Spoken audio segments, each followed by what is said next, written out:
Amtu Amayawa is a student leader and an advocate for underprivileged people and the inclusion of youth, women, and children. Amtu holds a degree in political science and French, and she is a professional makeup artist. Please help me welcome Amtu Amayawa.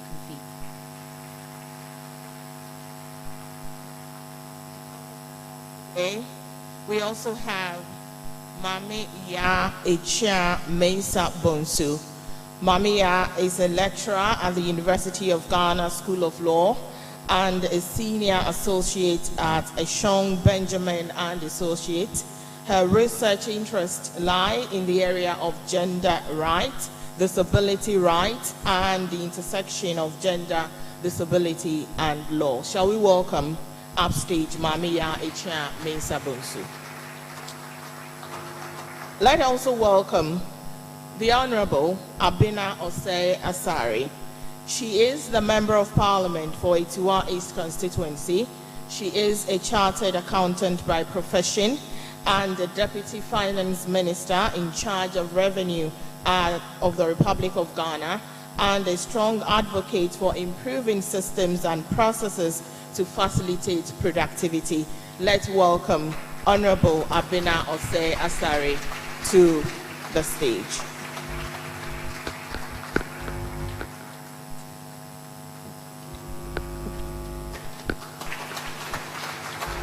Thank you very much, ladies. So we are going to have our panel discussion, and we are going to set the ball rolling with Amtu. Amtu, as you've heard, is a student leader, and she has her own experiences. She has witnessed other people's experiences, and she is going to share them with us today.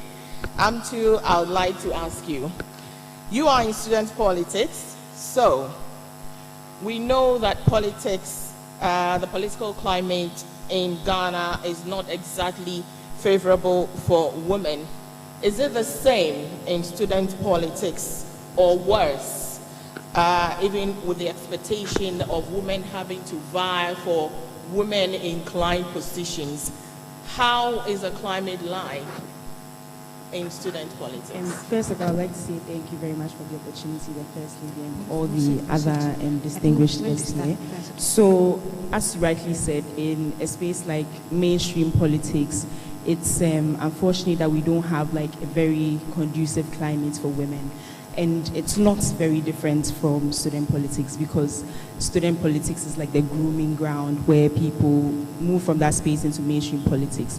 So yes, it's very similar, and it's unfortunately it's more petty, I believe, from my experiences. It's more petty in student politics than in mainstream politics, because a lot of the time you have like people that have like more experiences, so they are able to endure. But for students politics, it's very, very bad. People go as far as speaking about petty things like what your dress looks like, who you are speaking to, and things like that. So it's very petty, and it's the same as mainstream politics. Thank you for sharing, Amtu. Let me come to Abena Osei Asari. I'm sure you can relate with the experiences that have been shared by Amtu. How difficult is it navigating the hostile environment as a female politician at the national level? Thank you very much. I want to stand on existing protocols and thank the First Lady and the organizers of this program, and also for giving me the opportunity to express my views concerning this. I can't agree with Amtu more. It's like that in the world, that in that space you have to fight to be heard, and your fight is not just a simple fight. You have to go beyond the normal as a female politician to enable your voice to be heard. I remember in 2010, there was a by-election in my constituency, and I decided to put myself up for. And at that time, they said, what is it that you can do, you think you can do, that the men haven't done or the men are not doing? One, you are too young, and two, you are female. Unfortunately for me, in 2010, I lost that primaries, but I persevered, and I had the support system So in order for us to break this barrier, we should have a support system to help us break the barrier. One, I had a support system of the family, and that alone gave me that confidence that whatever I decide to do, irrespective of my age and my gender, I will be able to achieve that. So in 2012, the constituency was split into two. I contested again with 3 other men, and I was successful. So I will say that it's all about the perseverance and the family support, because you need that to give you that confidence. And beyond that, we expect society to also do more to support and break that bias. And fortunately for me, in 2019, when the University of Ghana Political Science Department decided to have an assessment on members of parliament, I was I placed 4th out of the 275 MPs that were assessed. And in terms of the female, I came first. So there is nothing that you can't do when you set out to do it. But we need to create that system, that support, that will help the ladies, as well as give them that confidence that they too can do all things that they set out to do. Thank you. Thank you very much, Honorable. I would quickly move on to Sandra. She is into STEM. So I would like to ask you, what are the biases that we need to break in the education sector, especially with the education of women and girls, with the course of study and even the career path that they want to choose? Are there biases that you have identified in this regard that need to be broken? Thank you very much, Regina. I'm very glad to be here this morning for this particular program. When I was actually growing up, I had a problem of people telling me that mathematics is a very difficult subject and I do not have to do it. So I have to go for courses that are a little bit softer and okay for women to do. When I was in primary school, I was very good at math, and that is what I wanted to do. My family members and a couple of people around me told me that, you know what, there are not a lot of females in the mathematics field. Have you ever heard of people or females who are into physics, chemistry, biology, or mathematics? You'll be deemed as very masculine. And this actually, along the line, it's actually, I actually wanted to leave the field and do something more softer as society deemed me to be. But I went ahead to do general science, and during the SS level 2, I was told to choose other subjects that would help me to come back to the house early and take care of the children. But I actually forged ahead to do courses that is related to mathematical sciences, where people see us to be very masculine and we don't really understand what we want. And there are lots of biases when you come to these fields of mathematics, because we have the perceived idea that male students are better than female students when it comes to the STEM subjects like the sciences, technology, the engineering, and the mathematics sciences. I have also had issues with the fact that I went for an interview about 3 years ago to be a female teacher in a private school. And when I was there, I was asked if I was married or not. I was asked if I had children. And I asked the recruiter, has me being married or have kids has anything to do with me being a mathematics teacher? And there's a possibility that one day you'll be in school and you'll be called that you have to come home and take care of your children. There is a possibility that you will get pregnant and wouldn't be able to come to school and teach the kids. So the fact that at that particular break, they would have to employ another person to come and take your position as a mathematics teacher in that field. And frankly speaking, it was very hurtful when I got home. I didn't get the job, though I wasn't married, but I didn't get the job. They actually chose someone who was a male to take up the job because they had that policy that within the 2 years that you get the job, you do not have to get pregnant. And that was a very serious issue for me. And I think that that was one of the biases that I had issues with. And there's one last thing that I want to talk about too, is that I have been scouting around for accommodation for a while now, and then I chanced on one that I really liked, so I went into this woman's house to talk to her about the accommodation that I would want to have. And the first thing that she actually told the agent that is the person coming in a woman. We are looking for somebody who can clean and keep the house neat for us. So in this, I know my room and my place, that when I get into somebody's space or even in my own space, I'm supposed to clean it up. But because she said it out loud that she needed somebody like that, it has become more of the responsibility of the woman to clean the house. So I still have the perception that people still think that we are supposed to be the cleaners, the caretakers, the mothers, but we are not actually encouraged enough to do or probably study courses that are more masculine, hard, courses that are very difficult as we think. They feel like we are very vulnerable and soft. There are a lot of examples out here today that will help us break the biases. Thank you very much. And Sandra, we will hear more of these examples from your field of study.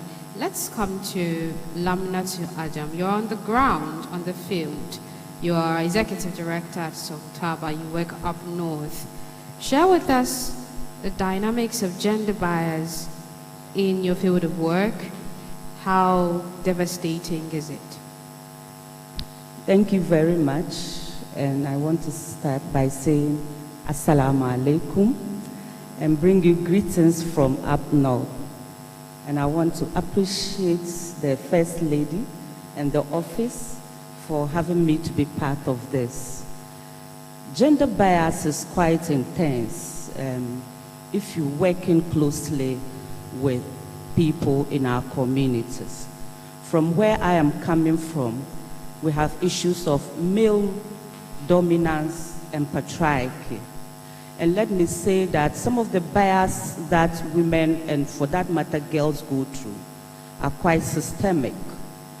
You will hear that in northern Ghana, for that matter in northern region, we are playing host to so many alleged witches' camps. And I keep asking, why is it that out of whatever numbers of women or people that are accused, we have as much as 98% of them being women?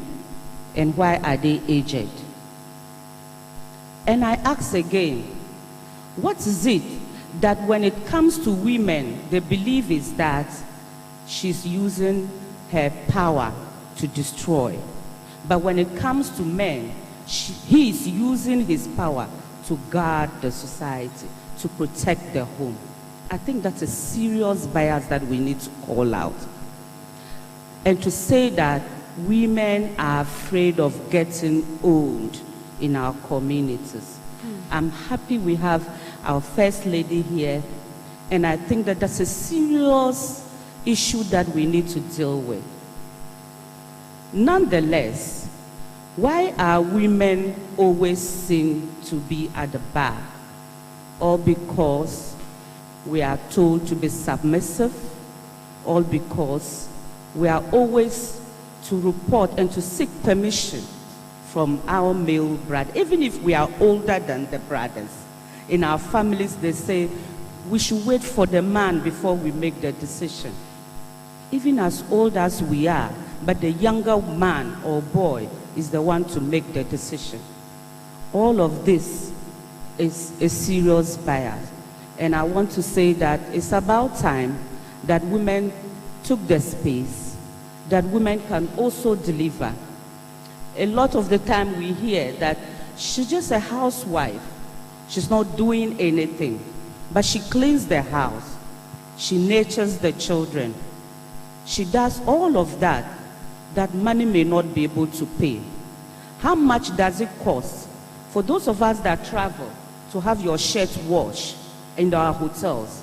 Yet the woman does everything and she's still referred to not doing anything. And you know, if she's not able to have time for herself, then she cannot contribute even to decision making. And all of the thinking that she cannot do anything will also not let her be able to take up any space that is available in terms of leadership.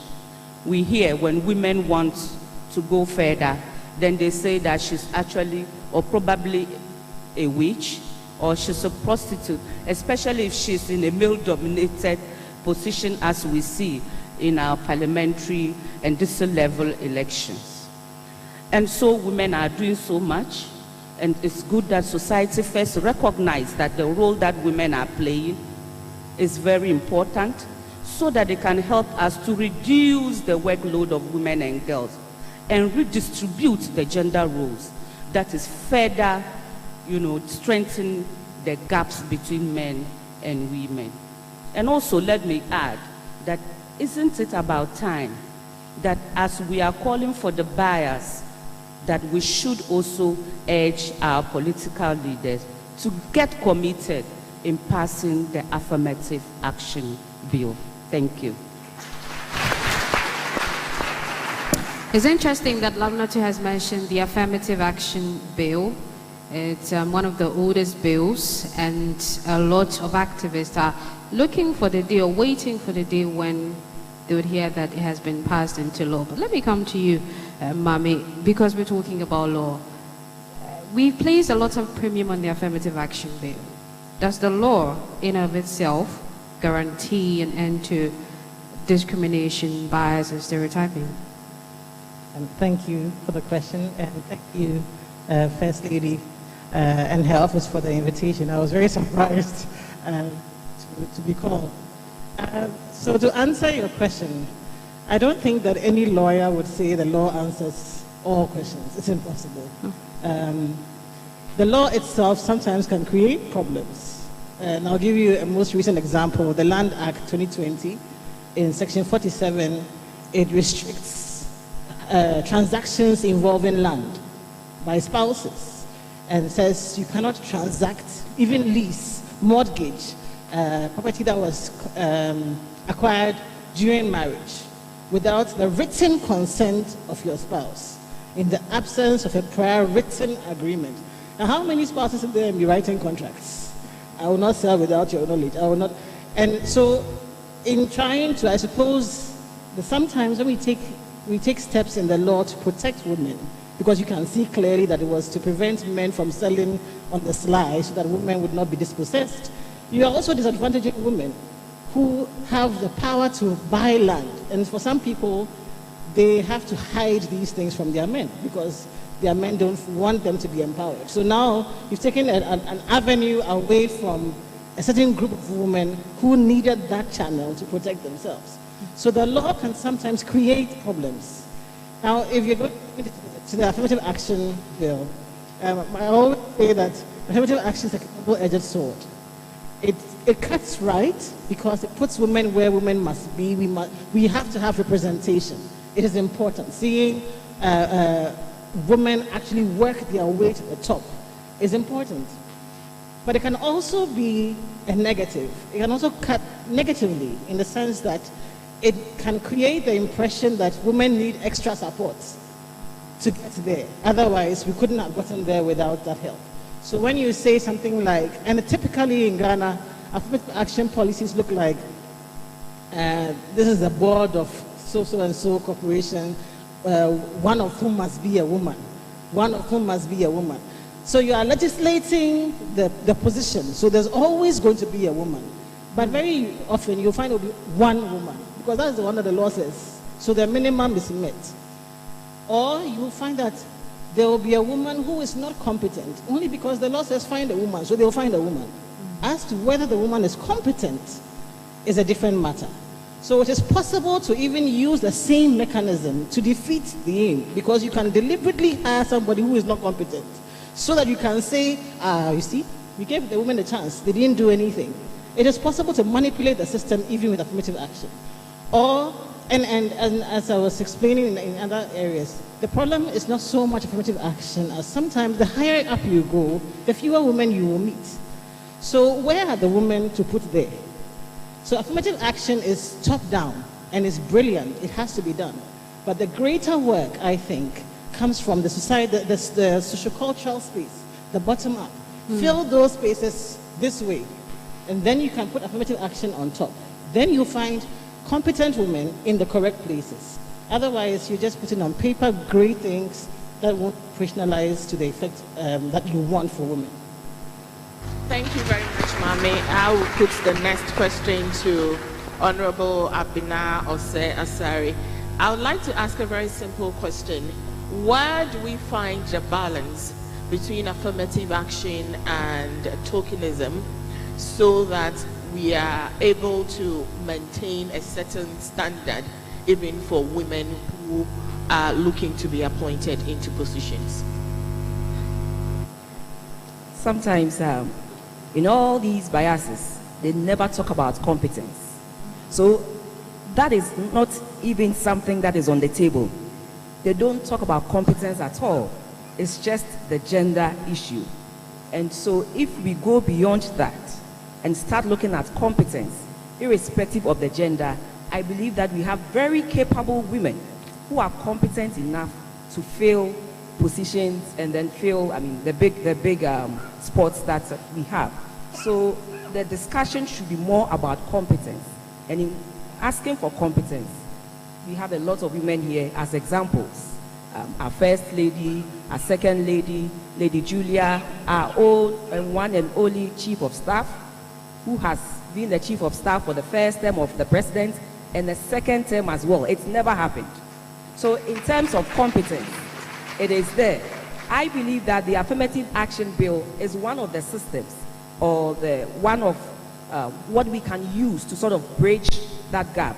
But it's not the solution in itself, because the biases are so endemic such that if you don't work on them, the affirmative action bill alone cannot solve the problem. We know women, by our biological nature, we are supposed to procreate and give birth to children. Yet in the office setting, when someone sees a woman pregnant, sometimes the comment they pass, so wait, you are always pregnant. They say that, and some people are not able to stand those things. They end up being at home, and then they lose their jobs in the end. And then for those of us who are able to do the 9 months and then we do our 3 months of maternity leave, getting back into to the work or the agency or the organization is one of the most difficult things for women. Because sometimes, if it's in the man's world, you are left behind. Trying to reintegrate back into your office space is not easy. So I believe that apart from the affirmative action bill, systems should be put in place to support such reintegration back to office after the woman has given birth. You look at a whole institution like Parliament. Consistently, for the female MPs, if you have children and you are supposed to take part in parliamentary duties, you have to leave the child at home and come. But in this modern age, where we have technology defining the workspace, I think that we should take it up and make sure that we give access to female parliamentarians online to enable them discharge their duties when they have to take care of children. I remember in 2 terms ago, I had my last child in Parliament, and then I was on the Public Accounts Committee. We were traveling from region to region, and I was also determined to do the 6 months exclusive because I wanted my son to come out well. And so everywhere we went, I had to carry this boy along with me, and I was at the mercy of people to prepare his porridge, his food for me, and that is difficult for most women. Some are not able to go that line, and then they end up leaving the job space. That's how come we don't have enough women in the formal space. In the informal space, our women fill up most of the spaces in the informal space, but we want to see more of our women in the formal space. So that is why I'm asking that we should put systems in place to support our women to also push hard and get to the various positions that we feel they are capable of filling. So I believe that it's not just the affirmative action bill, but we should put the systems, the right systems in place to support our women in this regard. You've talked about the world of work in your submission, and I'm going to Sandra now. You talked about the world of work in your submission. Sandra, you work in a field that's male-dominated. You shared your experience, how people were discouraging you from going on that tangent. Has there been any moment, have you needed or felt that you needed to work harder to prove yourself in your field of work so that you are respected and taken seriously by your male colleagues? Thank you very much. Yes, there have been a couple of times that I have had these issues of proving myself over and over again that I can do something that a male can also do. Because the field that I'm in is more of a male-dominated field, that's the mathematical sciences. So anytime that people see a female around, mostly what they say is, sorry, hey, obapa na oye mathematics-related subjects. Sometimes if you are somebody who cannot take these kind of things as a compliment, it becomes a bit of a problem, and you may decide to even opt out at all. Quite recently, about a few years ago, I had to do some data analysis with a friend that we had to go in for a workshop. And I think the lady before me came in to do her presentation with her team. So when we got into the hall, we were told to do the presentation, but the master of the house asked me, who is going to do the presentation today? I said, I am. He said, no, you have to call the male to come in to do it because the lady that came before you didn't do a good job. So my presentation was based on somebody else's presentation she had already done and left. And the point is that I really wanted to stop the whole program and go home because I was really hurt. But there was a male that was with me that day, and he was like, Madam, you did the work. Go ahead and do it. And nobody can tell you what to do. Prove to them that you are a female and you can do as much as the male also can do. So this is one of the challenges that I have faced. I have to prove myself over and over and over again that I can do it. I belong in the mathematical sciences. There have been people there who have proved themselves, and I think that I can also prove myself. Thank you, Sandra. Amtu, this is your question. Now, there are some biases that we often overlook and not see as bias, even as women.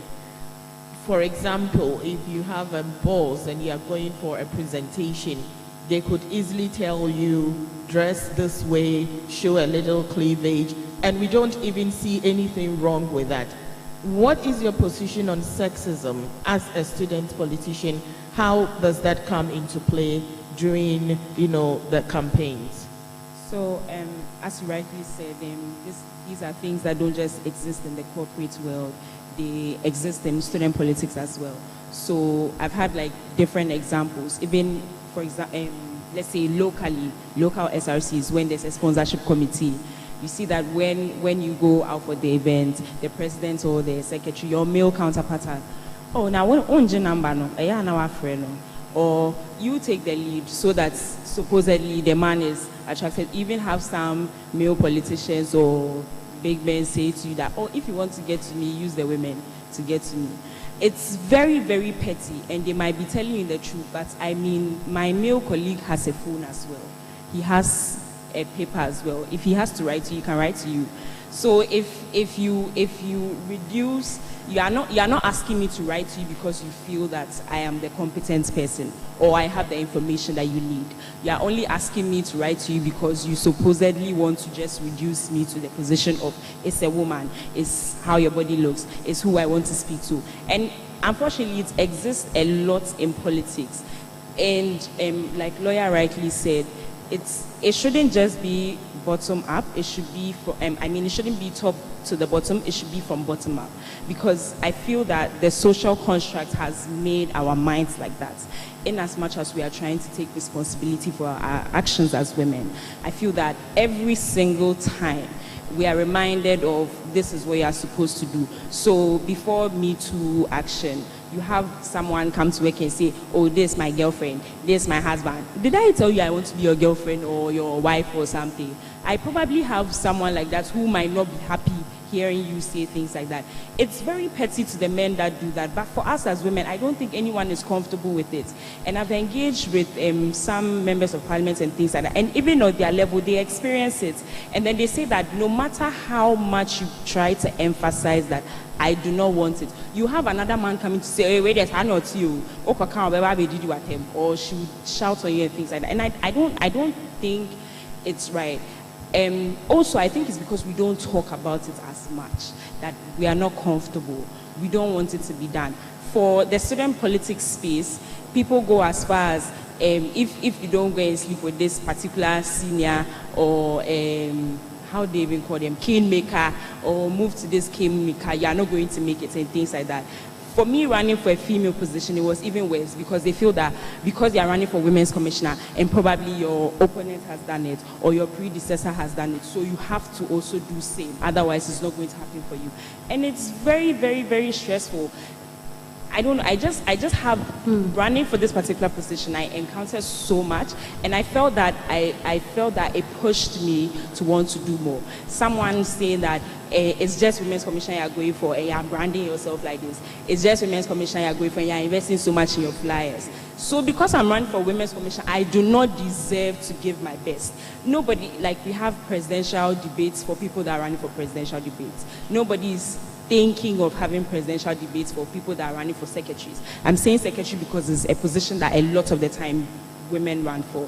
But then the conversation about secretary is, oh, does she have a nice body? Is her skin nice? Does she speak very good English? Nobody is asking, is she really, really competent to do like the actual writing, to do the actual conversations and things. I don't know, but it's extremely painful. And I'm honored to be here, like sharing my opinions, because I certainly believe that if we continue the conversation, it means that we are identifying the problem, and then we can move ahead and find solutions to it. Okay. Let's talk about the solutions that we can have to stem the tide in this all-important conversation. Let me start with you, Mame. You're talking from a legal perspective, the need for laws to be there, but also so these laws do not necessarily entrench the very problems we're trying to solve. What solutions would you prescribe for us to be able to deal with gender biases and then make inroads in our quest for gender equality? I'll take it from the point of disability and law, because those are my research interests.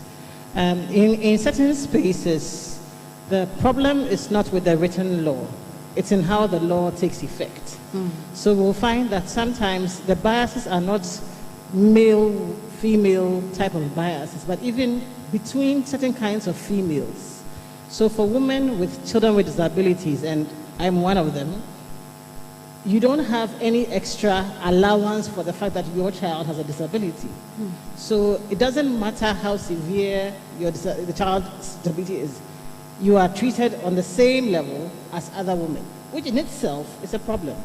Because what you need, we talk about maternity leave and going back to work, what you need to put in place for your child with disabilities, my son can't see, can't talk, can't walk, that kind of child, to create a safe space for the child so that you can go back to work, it takes far more than it did for my daughter, who can do all of these things.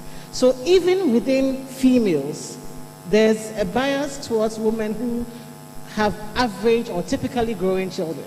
And in gender discourse, we could say it's a patriarchal agenda to, when you are achieving the aims of the patriarchy, which is procreation and creating typical children, there's support. When you're not creating typical children, you're on your own. So there are biases that affect even within the women space, certain women are not represented. Childless women are not represented by the law. If you adopt a child, you don't get maternity leave because you didn't carry the child yourself. But you still have to create a safe space for the child. So even among certain kind of women, there must be a recognition that we cannot treat all alike. And so even with the rights, there have to be nuances to the rights so that we can create spaces where every kind of woman can thrive. And for mothers of children with disabilities, the research shows that predominantly we are single parents. So you have several layers of difficulty to deal with. And so all of these, if we understand the challenges facing such women, the sociocultural issues, discrimination, stigma, all of that factored into our workspaces, then our laws can make more meaning for all kinds of women. Thank you. I'll move on to Lamnatu now. What solutions do you have, or how do we deal with the biases that you have identified? This question is for Lamnatu. How do we deal with the biases that you have identified within our communities where you mostly work, especially by virtue of our cultural and traditional settings? Thank you. I think that the change must start with us, all of us here. We should reflect among ourselves. In what ways are we being biased, even in our homes? How are we distributing, for example, household chores between boys and then girls? In our communities, we should not look back when we identify some of these biases that are going on. And so the change is going to start with us as individuals, and then people will see it reflecting in our community, in our families, and then others can see it and emulate. If you look at some of the systemic issues that are challenging women, some of them are just about our social norms.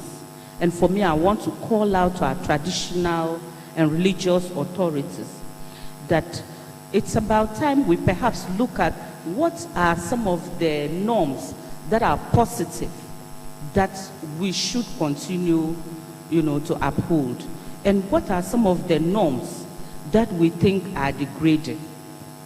Our religious bodies have, so much space in our sermons, in their sermons. We should keep hammering that, look, this that is going on is a bias towards the female gender, and we must stop it. And then also, I want to call out to the media, because for me, I think that this whole month is a gender month, and they must dedicate all the space they get to talk about the biases that are affecting women and girls. And for me, I think when we begin doing this, the change will come gradually, but it will be within us. Thank you very much.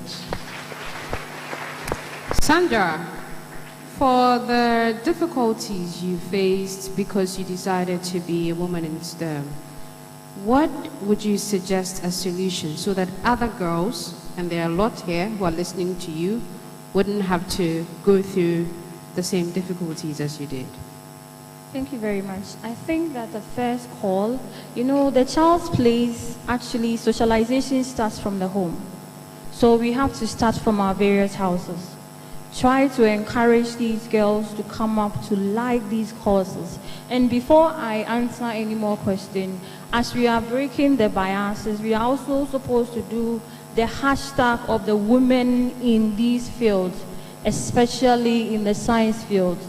In my department, for instance, we are 3 females. Before we came on board, we had only 1 female in my department, who is the head of department now.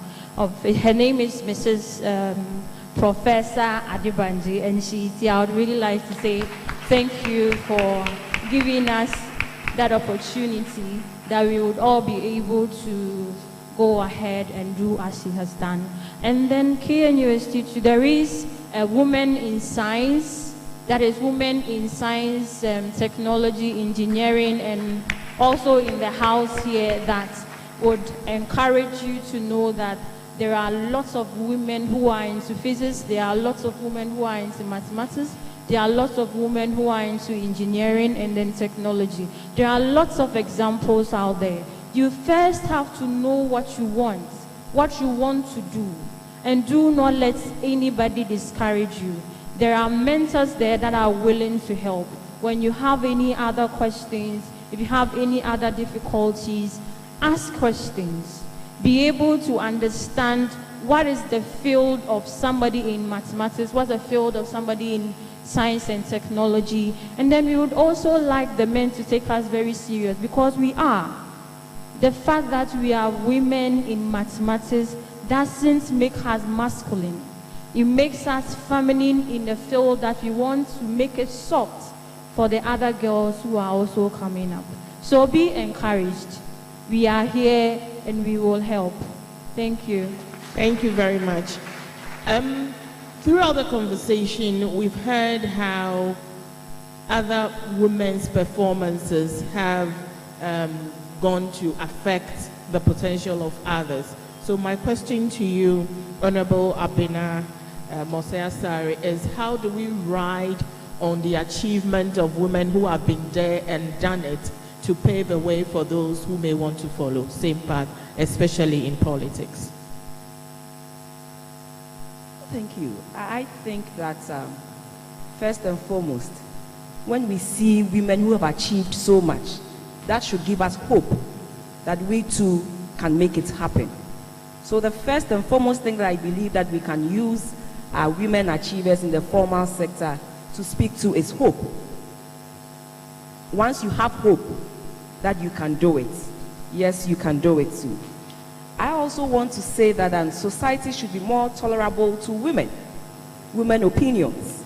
Sometimes when women are bold and assertive, they say you are rude. When women pay attention to details, they say you are fussy. It happens most of the time in the corporate world. And then they tend to brand women as too emotional, where that too emotional means you're unreasonable. But it's just that you want to pay attention to detail and get the best out of the situation. It's just that you want to be bold and assertive to carry out your point. And I want to tell the young people here that there's nothing wrong with being bold and assertive. There's nothing wrong with being paying attention to detail, because in the corporate world, that really saves you a lot of trouble. And so these qualities will help you in the end. So irrespective of how society sees it, I believe that society should be more tolerable to women's opinions. Sometimes on the table, on the same table, you make a point coming from a woman, the way it is accepted is not the same as will be accepted if a man uses that same point that you have spelled out on the table. And sometimes it hurts. But let us continue to persevere, because women are known to persevere in all situations. We look at the Asantua, we look at Sewa Jabi, we look at, and we see a lot of these things around us. So let all these people give us hope, and then let we ourselves also push and persevere. I remember the first time I went in to get the forms, I wanted to do ACCA. Previously, when I completed SHS, you'd have to stay at home for 2 years before you go to the university. So I wanted to do something to occupy me in those 2 years. So I ventured into writing the professional exams. And then when I went to one of the schools, the proprietor said, you want to do ACCA? And I'd rather give you marketing. And then I went back home and I told my father said, didn't you tell them you are Abna? He always encourages me. So we need our men to encourage us. Didn't you tell him, you are Abna and then you can do all things? Eventually, I moved to another school and I was able to do it. Within 5 years, I finished the university and then completed my ACC as well. So I just want to give you hope that if somebody has been able to do it, you can do it. We want our men, we want our women to encourage us. You are Ama, you are this, you are that, and you can do it. If other people have done it, then clearly you also have what it takes to do it too.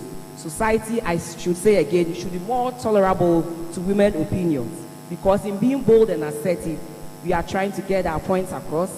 In paying attention to detail, we are saving all of us from something that, if we hadn't done that, would have slipped by and caused problems.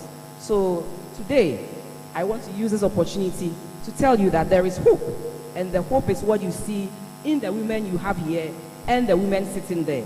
Once we all have been able to do it, you also will be able to do it. Thank you. Finally, Amtu, let's hear your take on how we can change the narrative. And so I believe that it comes down to society. I think that we should be able to unlearn and relearn. We should be prepared to accommodate women, like the minister said, such that I believe if we are able to do that, younger people are going to see that, oh, they are going to recognize that there are people there, and then they didn't get there because they weren't competent or they were all those other bad perceptions. So if we are able to unlearn and relearn, we're going to be able to see more inclusion, we'll see more representation, and say in the next 5 to 10 years, we'll have more than 40 women in parliament, we'll have women as all the ministers on some of the very, very important positions and in cabinet and all, and not just deputy ministers. We'll have women not just being deputy CEOs themselves. So I would end by saying that representation is important, because when someone my age or someone younger than me is sitting there and is watching me here, the person can directly assume that soon, in 3 to 4, 5 years, I can be this person. So representation is very, very important, and we need society to encourage us to do this. Thank you very much. A round of applause for our panelists.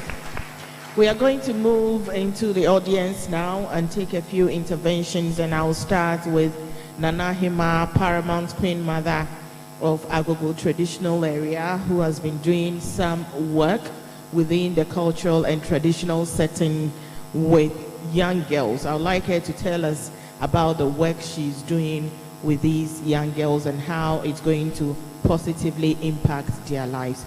Thank you very much, Nana Hima.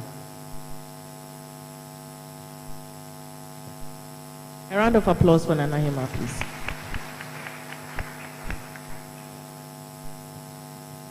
In my area, first of all, I have to thank the President's wife, Vice President's wife, First Lady, Lady Julia Osetutu, and the rest of the panel, and also everybody who is here, that you invited me to this occasion. My area, I call the girls and I educate them. They should be on their books, because without education, you are nothing, especially when you are a girl. Titino, na yanana nomino, emfa emma enko school, because emma education is important. But nowadays, emma education is very, very important. Remember, no, it's say your boy, young a member and a woman in they be a member no one any chain a man. But what I would advise the girls to do, a man say, Ubia and yen hona, Usia dear, send a bear, dachi, or beconem, name STC, like we are saying, say, a member no affair so, the BBA, nay a member. But what men can do, no, women also can do. Madam.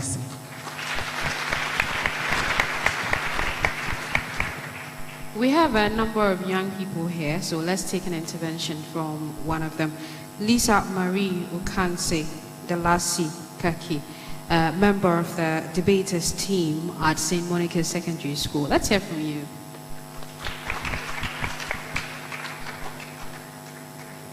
Good morning, everyone. All protocols duly observed. My name is Lisa Marie Ukanse from St. Monica's Senior High School, and I'm really honored to be able to was to stand before you all and share my opinion and, of course, ask some questions on gender bias. I would first like to start by saying that feminism is about giving women not just one choice, but several choices. And that feminism is not about using it as a stick to beat other women. So I'd want to ask why we as women ourselves bring other women down. Why is it that we see our impediments as our weaknesses when we can actually see them as our strength? Because just because you are able to communicate, it doesn't make you any less or makes you a secretary because you can write. It's because you are competent. And the question is, who are we trying to prove our competence to, and who are we letting define our confidence? So we should just understand that these are not impediments. And I heard this saying from Margaret Thatcher that when you want something said, you call for a man, but when you want something to be done, you can call for a woman. Thank you.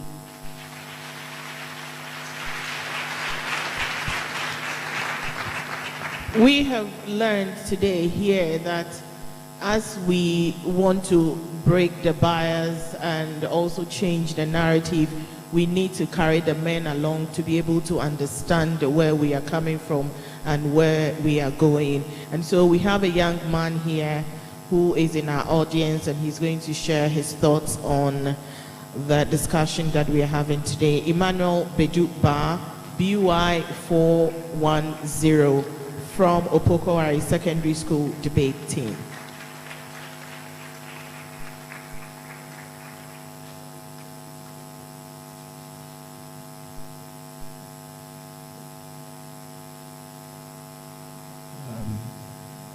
I'm very honored to be in this audience to share my visions and what I know about this. I can't remember when I was in class 4, I lost the first position to a female, and I was very, very furious. But that wasn't the first time I was second. In fact, I had much worse positions than that. But the difference this time was that I was second to Yafra Kuma, a lady, a female in fact. Yes, because the society that we are in makes us to understand that as a male, you have to be better than a female in almost every aspect, well, except with the chores. Yes, so it didn't even end there. When I came home that day, my parents questioned me why on earth I made a female to pass me an exam. And can you bear my prayer? So you see, in something like this, in a situation like this, what mentality would I be growing up with? What would be in my mind? What did my parents teach me on this day? That as a man, you have to be better than a female? Oh no. You see, I also live in the house with my younger sister, who is very, very good when it comes with management. Give her something small and she will be able to utilize it to do a lot of things. But me, oh, I would squander everything. So now supposing that he has a company, and then somebody is to, take after my father or manage this company, and I'm taking ahead of my sister just because of her gender. Wouldn't that be unfair? Because technically in that aspect she's better than I am. So I call. Me personally, I am going to ensure that I stand for women wherever I am. I'm even starting with my sister. My sister wanted to just do something, so I said no. If you want to even do nursing, you wouldn't end with a diploma. Get a degree and then the PhD and others. I want to also hear that you are the brother of this, that. Yes. Because when we look here, we see the auditorium beautiful with the flag of Ghana. And it was was designed by a female, if I'm correct. So it means that even Ghana, from the onset, females has been a part of us. And we have to uphold them. I support break the bias. Thank you very much.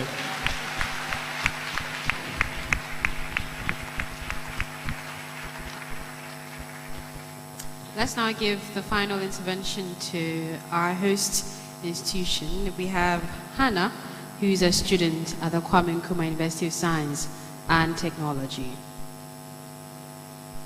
Hannah's over here.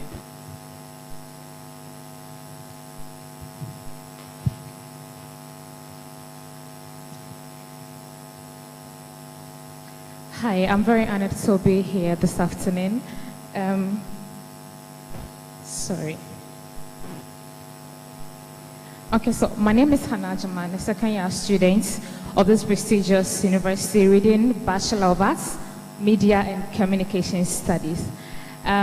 So a lot has been said, and over the years we are all aware that gender biases, as we say, emanate from our traditional setup. So if you're trying to break the bias, it means that we need to start from the roots. Our traditional setup charges the man right from birth to take leadership roles, and the girl or the woman is told to stay back whilst the men lead. It's seen everywhere in our political space, socially, even in our educational system, we see it. So, if it's not for the traditional setup and the patriarchal nature of our society, how would somebody say your choice of running mate suggests that you don't take Ghanaians seriously just because the running mate is a female? But this is a woman who has gone through the mill. This is a woman who has achieved academic laurels and has risen to professions which are of importance. So we need to break the bias starting from our mindsets and our patriarchal system. The other thing is that socially we need to work on ourselves on how these traditional norms, how do I term it, how these traditional norms stereotypes women. Even in our health system, if a woman is not able to give birth, the problem is from the woman, not the men. And even in our religious system, intentionally we have put limits on where a woman can get to when it comes to our religious system. And it looks as if when it comes to our religious system, women are the best hosts for these evil spirits, because all women does in our religious sector is to host evil spirits for destruction. And it is so funny. A woman is more than this. So we need a mindset change of who a woman is and who a female is. Even in the educational system, when you read most of our African novels, how male writers describe women, it's so heart-wrenching. You will find somebody like Chinua Achebe saying a woman is a cook steward, a sex aide, a listening post, and these are all things that subconsciously gets into the minds of young writers. So going forward, they know that this is your place in the world, so you need to be there. And so going forward, like I said, we need a mindset change of who a woman is. I was a leader in secondary school, and I was a deputy girls prefect. Anytime a visitor comes to the school, who is the school prefect, even if my head girl is not there, she doesn't even count. By default, it's the male who is the head.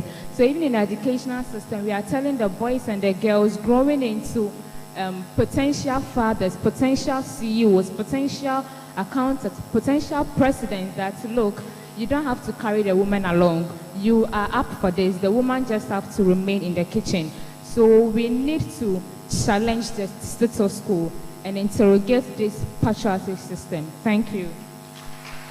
Thank you very much, Hannah, and to all our interventionists for those very insightful and brilliant submissions.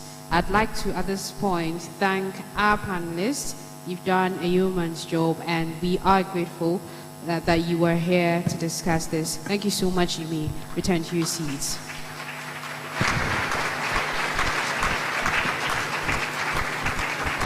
It's a special International Women's Day event, and at the auspices of the Office of the First Lady, we're talking about the theme, Break the Bias. I'm sure we've learned a lot today, haven't we? We definitely have. And just to summarize the key takeaways from the panel discussion you just heard, a number of the panelists talking about the need for us to have that support system. Family support system is very crucial. We also need mentoring, especially for the young ladies who are coming up. They need to see their role models and then learn from them. And of course, I appreciate the fact that Sandra is saying that we are open, we are ready to listen to you, bring your questions to us. So mentoring is very critical.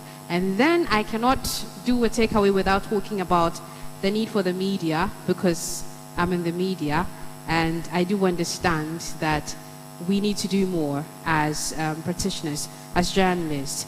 We need to sustain our coverage of key issues that affect women and girls. Yes, we understand the news cycle, but we also have to make provision for such important issues as affect women, girls, and children in the country. Thank you very much, Regina. And of course, another key takeaway is the fact that the change starts from us. So as individuals, we need to be conscious of the steps we take towards breaking the bias and towards changing the narrative. Let's start from our homes. Let's start with people we know within our communities, and especially in the cultural settings where we have chores that are reserved for girls to do. We need to begin to change all that so that girls begin to feel that they are equal to men, and whatever they set their hearts to, they can achieve. We would like to say a very big thank you to all of us here in this auditorium who joined the program, and we would like to thank those who are watching us on television and following the program on social media.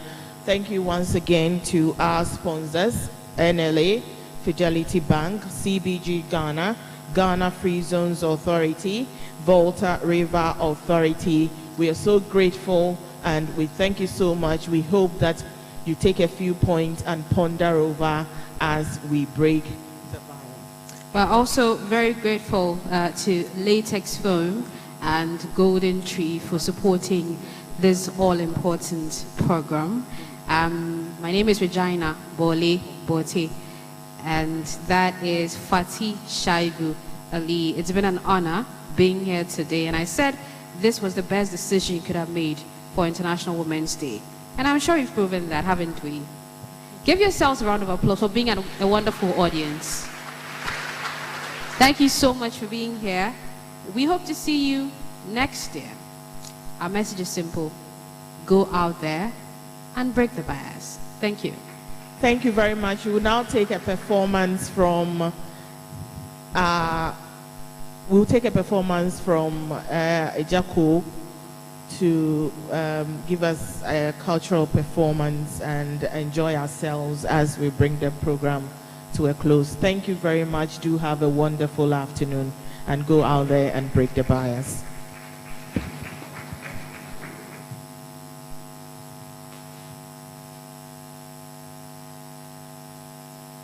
An old woman over 90 was seen one morning planting coconut tree in her backyard garden. Her grandson had a query. Nana, what you are doing puzzles me. You're over 90, and you know it takes quite a time for coconut tree to come to fruition. And if you live beyond that age, in all humility, you might not have the dental capacity to enjoy it. Do you think you will live to enjoy the fruits of your labor, Nana?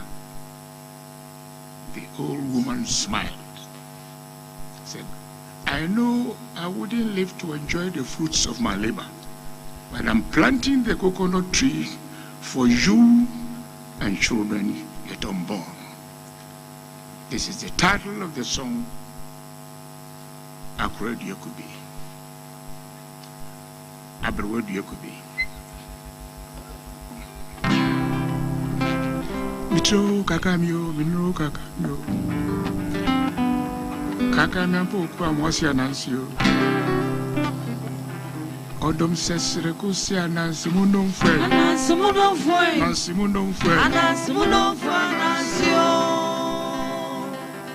Oh kuya Anansi mundong fwe anansio. Icho kakamio, binu kakamio. Kakamio po kwa mwasi anansio. Icho kakamio, binu kakamio.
Nana ya santiwa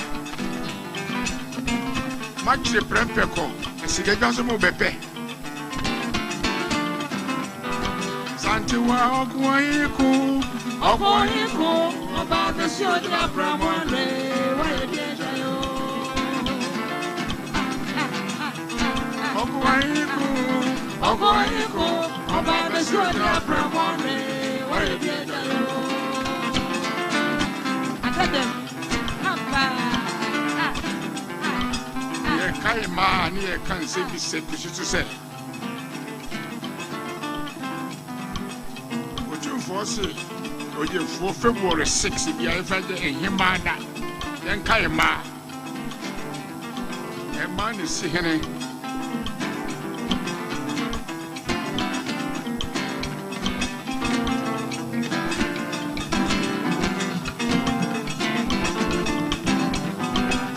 Santua Ukwahiku Mayene Opohiku Obabeshojina Premone Oyedeyo Odeyo Ekwayeyo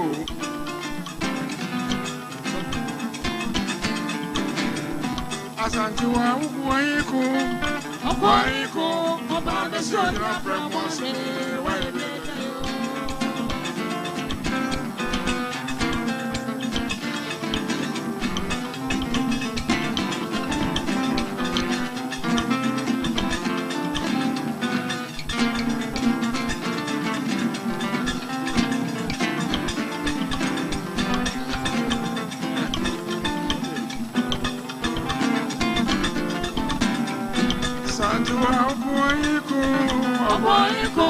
Babeshojina Premone Oyedeyo Eweyo Santua Ukwahiku Babeshojina Premone Oyedeyo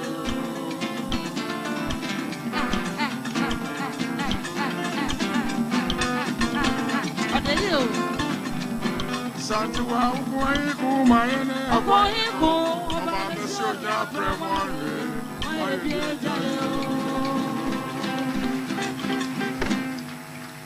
Thank you. I will end with a quotation by the late Kofi Annan. To live is to choose. And to choose well, you must know who you are, what you stand for in life, where you want to go, and why you want to get there. Socrates, the unexamined life is not worth living. Ladies and gentlemen, if you want to understand life, respect women. Thank you.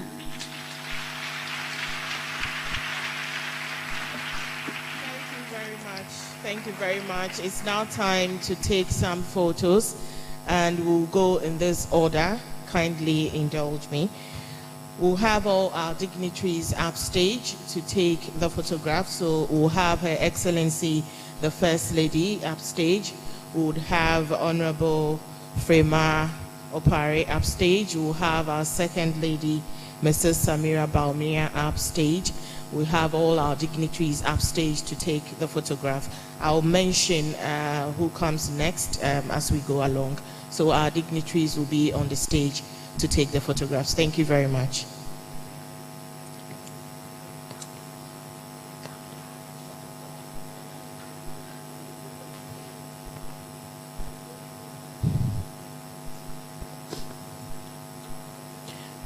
Our Queen Mothers should also be getting ready.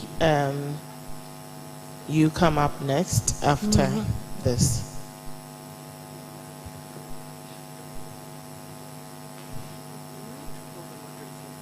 the panelists. Okay, after the 10 others, you call the panelists.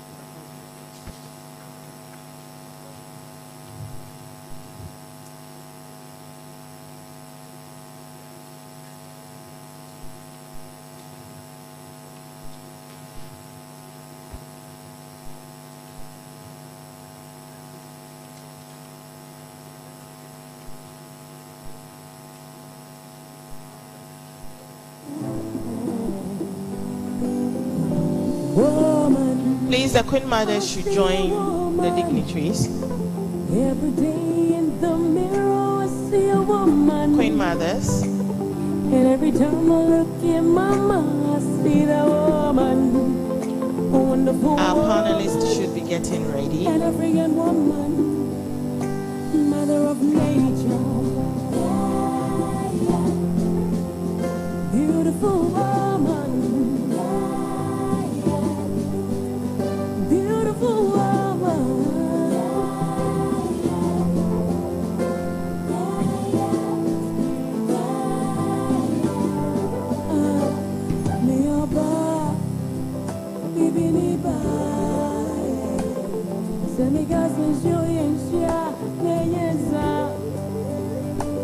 Our panelists should be getting ready.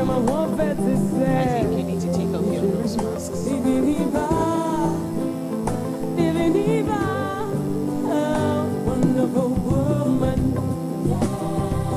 Thank you to our Queen Mothers. Beautiful woman.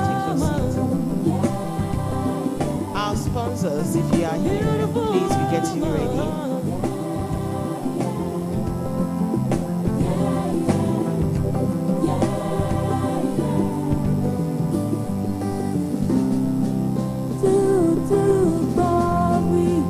Our sponsors, if you are here, do you want to take a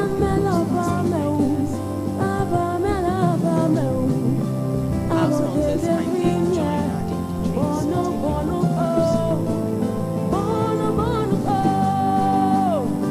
the various women's groups, if you're represented, kindly get ready. The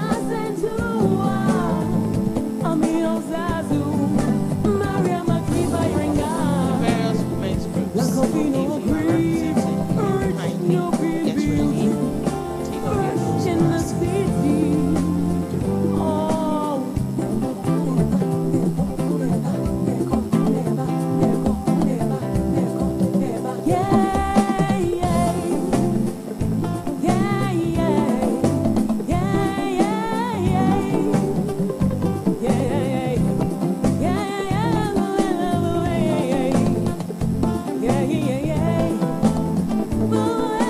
your nose mask.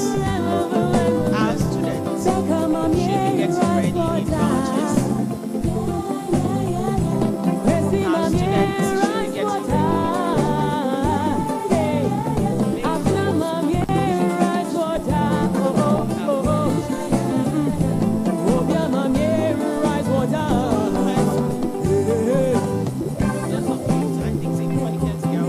students should be getting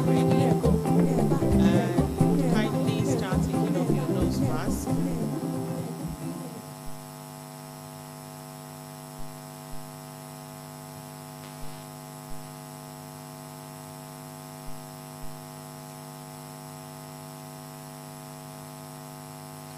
Thank you. So anyone has girls, please come.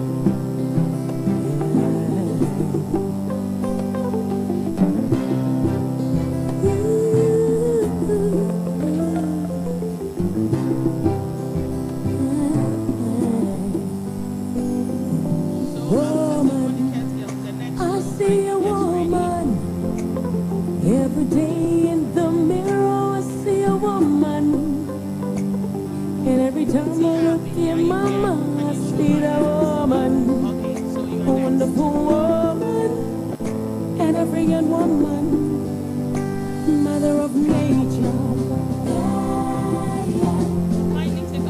beautiful woman. Beautiful woman.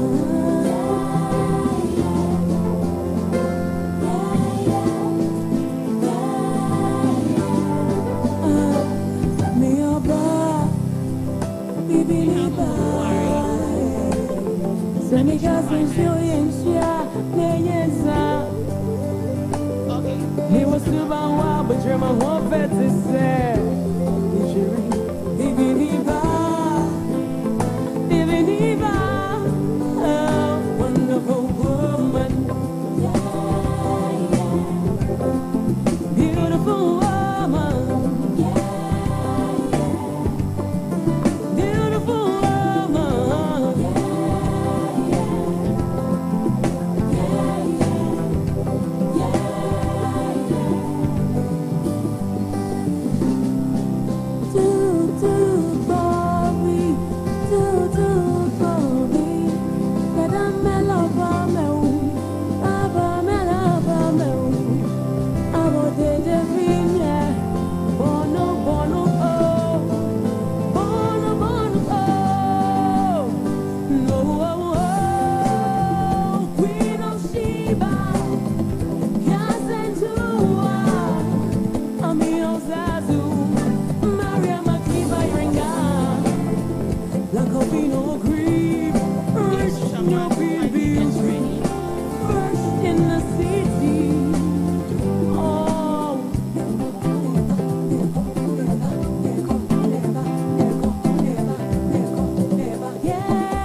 wonderful woman, an African woman, mother of nature. Beautiful woman, beautiful woman.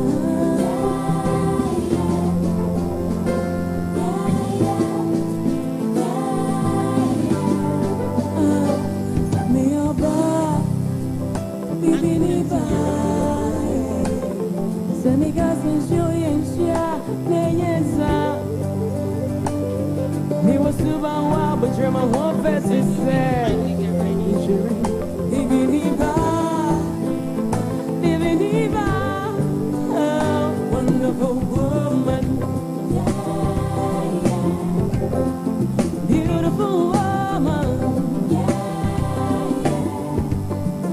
beautiful woman.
And every time I look in my mind,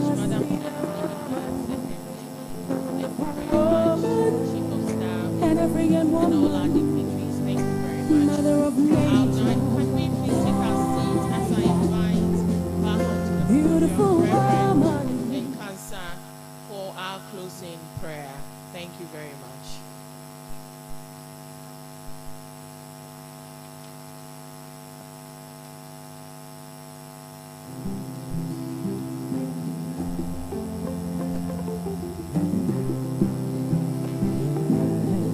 Please, let's pray. Everlasting Father, we want to thank you and bless you for seeing us through this program successfully. We thank you for all that you have discussed. We are asking that, Lord, you strengthen us even as we go back from here, especially the women, Lord. We pray that your strength will be with us. Father, we commit our dignitaries into your hands as they go back to their various places. We ask for journey mercies, Lord. Take us individually to our homes, to our workplaces, and to our individual schools. And Father, be with girls and women so that in all things, Lord, we'll be able to do what will glorify your name. Thus and many more we ask in the name of the Father, the Son, and the Holy Spirit. Amen. Thank you very much, everybody. Thank you so much for your presence here. And we're glad that we had a wonderful time. Until another time, please go out and break the bias. Very important. Thank you.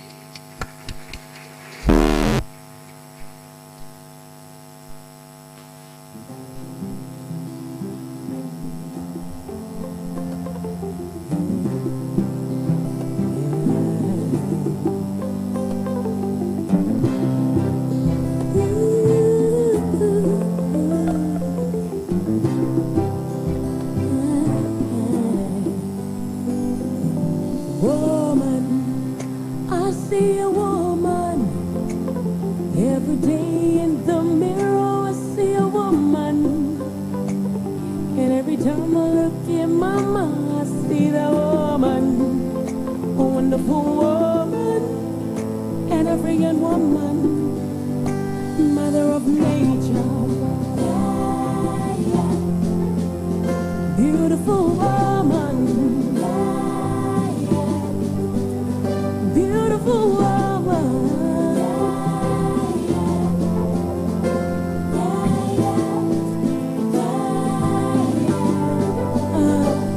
Me oba, bibini ba.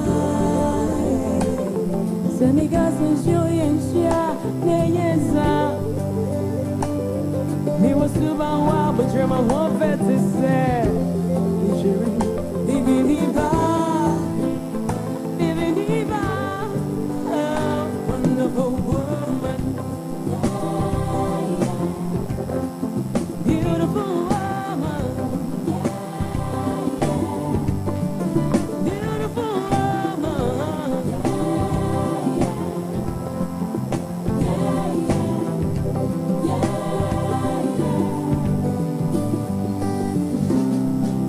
Do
Wangara